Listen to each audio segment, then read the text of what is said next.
বনমাস sound Rasulpur উত্তর বাজার সাহেব কেতবাল ইউটিউব চ্যানেলে। তো দেখতে পাচ্ছ বন্ধুরা, তো অনেকদিন পর আজকে আমি ভিডিও নিয়ে এলাম। তো সবাই কেমন কি আছো বলো। আর সবথেকে বড় জিনিস হচ্ছে আজকের ভিডিওটা একটু অন্যরকম। তোমরা ভালো করেই জানো এখন যে পরিস্থিতির মধ্যে চলছে করোনার থেকে খুবই শোচনীয়। কোভিডের সময় তাও আমাদের কম বেশি মাল বেড়েছে। এখন তো যেরকম হচ্ছে, এখন যেটা হচ্ছে পার্টিদের সমস্যা হচ্ছে, মালিকদের সমস্যা কিছু না। তো সেই কারণেই আমার ভিডিওটা করা। যাই হোক, সবাই প্রথম থেকে শেষ পর্যন্ত দেখবে, স্কিপ কেউ করবে না। আর সবথেকে বড় জিনিস হচ্ছে এখন বুঝতে পারছো নতুন সরকার এসছে, একটু চাপ হচ্ছে আমাদের, যার কারণে 48টা চোঙ অনেক জায়গায় দেওয়া সম্ভব হচ্ছে না। 24টা চোঙ দিয়ে আমরা বলছি, তো পার্টিরা সেই জায়গায় নিতে ইচ্ছুক নয়, এবং নিলেও মালিক পক্ষ থেকে একটা অ্যামাউন্ট কমানো হচ্ছে, সেটা পার্টিদের পছন্দ হচ্ছে না। পার্টিরা এমন একটা অ্যামাউন্ট বলছে যাতে মালিকরাও দিতে পারছে না। তো তার কারণে হয়তো বক্সটা ক্যান্সেল হচ্ছে, বা সেই কম পয়সায় অন্য কোনো কাছে পিঠের বক্স চলে যাচ্ছে।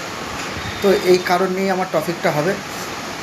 তো এটাই আমার বলার, যে দাদা দেখো, বা বন্ধুরা আমার যে সব ছোটো ভাইরা আছো, দাদারা আছো, তাদের উদ্দেশ্যে বলা, যেসব সেট আপগুলো শুধু আমার বলে নয়, প্রত্যেকটা সেট আপই কম বেশি এই জিনিসটা হচ্ছে। নতুন সরকার এসে সরকার বলেই দিয়েছে যে ডিজে নিষিদ্ধ। তো সেই কারণে এখন যদি তোমরা যদি পিছিয়ে যাও, যে 24টা চোঙের জায়গায় 48টাই চোঙ লাগবে, তাহলে কিন্তু ব্যবসা করা আমাদের পক্ষে পসিবল না। এই কারণেই বলছি, নতুন সরকার এলে সব কিছুই নতুনভাবে হবে। তো যার কারণে 24টার জায়গায় তোমরা 48টা চাইছো, তো 48টা দেওয়া সম্ভব হচ্ছে না, এবং পারমিশনের ব্যাপার হয়ে যাচ্ছে।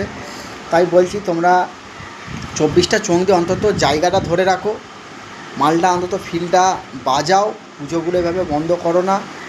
সে একটা রেটের একটা মালিকের সাথে একটা কম বেশি একটা হয়ে যাবে, সেটা তো ব্যাপার নয়, কিন্তু ফিল্ডটা তুমি যদি বন্ধ করো, সেইখানে কি হবে, পরের বছর তোমার মাইক ঢুকতে কিন্তু অসুবিধা হবে। এই কারণেই অসুবিধা হবে, সরকার দেখেছে, সরকার মানে প্রশাসন দেখে গেছে এই গ্রামে কোনো বক্স বাজছে না এবছর, পরের বছর যখনই বাজবে তখন কিন্তু সেই জায়গায় কিন্তু তোমাদের থাবা বসাবে। এই কারণে যে এর আগের বার কোনো রকম সাউন্ড সিস্টেম ছিল না, এবারে কেন এসছে। তো যাই হোক, সেই কারণেই বলা যে তোমরা ফিল্ডটাকে বন্ধ রাখো না, অন্তত 24টা করে চোঙ হলেও তোমরা নিয়ে গিয়ে বাজাও। তো এটাই আমার বলা ছিল। আর একটা বক্তব্য, যেটা কিছু কিছু সেট মালিক ভিডিও ছাড়ছো, যাক ভালো লাগছে দেখে, যে আজকে আমার মাল অমুক জায়গায় ভাড়া যাচ্ছে, তুমুক জায়গায় ভাড়া যাচ্ছ। আমার মতে মনে হয় এই কটা দিন কি এগুলো না করলেই নয়। এটার জন্যেই সমস্যাটা শুধু বাকি 5টা সেটের নয়, তোমারও হচ্ছে।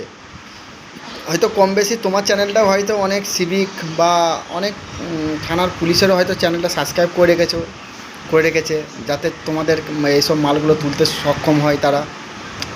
তো তার কারণে তোমরা ভিডিও ছাড়বে না কেন, ছাড়ো, ডেট দাও, জায়গা বা ঠিকানাটা কিন্তু অবশ্যই কিন্তু বলবে না, ওটা মনে করে রাখবে, বলবে না, তাহলে কিন্তু সমস্যাটা হবে। কিন্তু তাহলে সেই জায়গায় সেই থানা কিন্তু চলে যাবে যে এই গ্রামে পুজো আছে, এখানে মাইক ঢুকছে।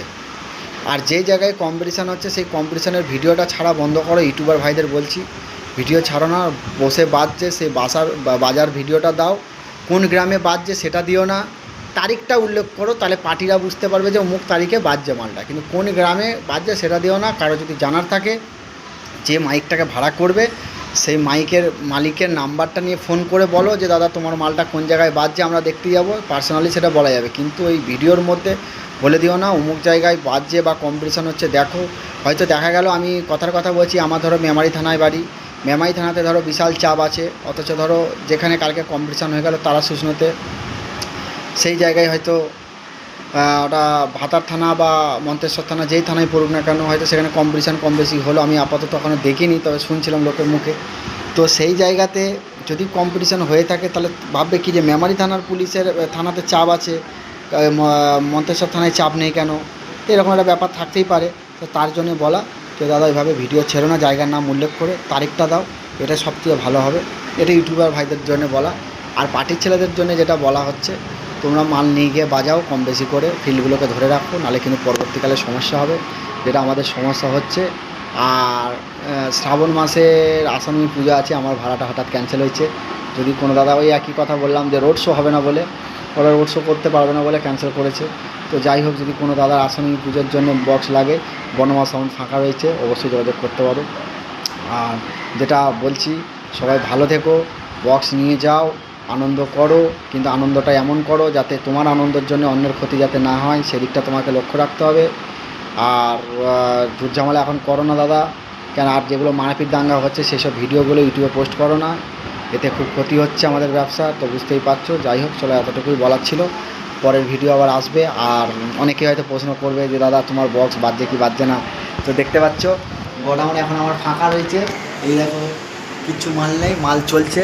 মাল কোথায় চলছে বা কী বৃত্তান্ত, ওগুলো আমাকে পার্সোনালি যদি কারো মনে হয় ফোন করবে। আর এই যে আমার অপারেটরের গাড়ি রেখে দিয়ে বাজাতে গেছে, ঠিক আছে। যদি মনে হয় কারো যে কোন জায়গায় চলছে দাদা একটু জানার ইচ্ছা আছে বা দেখতে যাব, তাহলে আমাকে পার্সোনালি ফোন করতে পারো আমার নাম্বারে, আমি তাদেরকে বলে দেবো কোন জায়গায় চলছে না চলছে।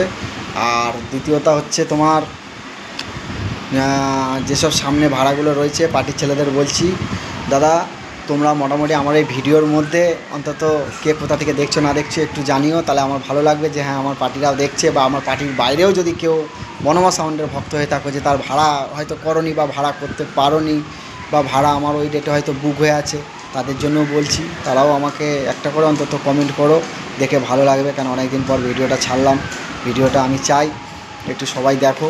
যাই হোক, চলো গুড বাই, আবার পরে দেখা হচ্ছে বন্ধু, চলো।